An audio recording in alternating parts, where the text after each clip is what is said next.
ملک بھر سے عازمین حج کی روانگی کا سلسلہ چل پڑا ہے، ایسے میں عازمین کی وداعی تقریبات بھی منعقد ہو رہی ہیں۔ اسلام میں حج ایک فریضہ ہے جو ہر صاحب استطاعت کے لیے لازمی ہے۔ اس سعادت کی خواہش ہر کسی کو ہوتی ہے۔ اللہ نے بیت اللہ کو بکۃ المبارکہ اور ہدایت کا مرکز کہا ہے۔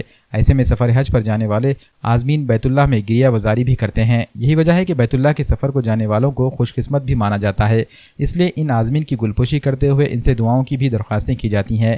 ایسی ہی ایک تقریب لیبر کالونی میں منعقد ہوئی۔ کارپوریٹر علیم خان کی جانب سے عازمین کے اعزاز میں یہ تقریب منعقد ہوئی۔ لیبر کالونی کے 20 عازمین اس سال حج کی سعادت حاصل کریں گے۔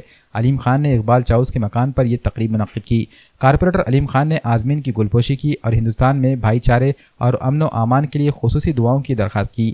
اس تقریب میں مہمان خصوصی کی حیثیت سے مفتی صدیقی، نمائندہ کارپوریٹر سبھاش رائے بولے، نمائندہ کارپوریٹر وٹھل پاٹل، عبدالنعیم خان، عبدالرؤوف، عبدالرشید، اقبال چاؤس، شیخ عمران کے علاوہ مقامی حضرات موجود تھے۔ تقریب میں عازمین کی مفتی صدیقی نے رہنمائی کی۔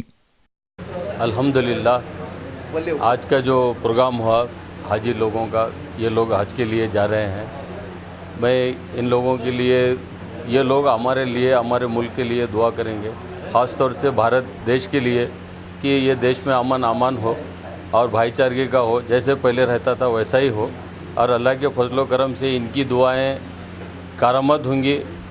اللہ سے امید ہے کہ ہمارے دیش میں امن و امان ہوں گا، بھائی چارگی ہوں گی، ہمارے محلے میں ہوں گا، ہمارے گھروں میں ہوں گا، اور انشاءاللہ ہمارے اس میں بھی دین کا ماحول پیدا ہوگا۔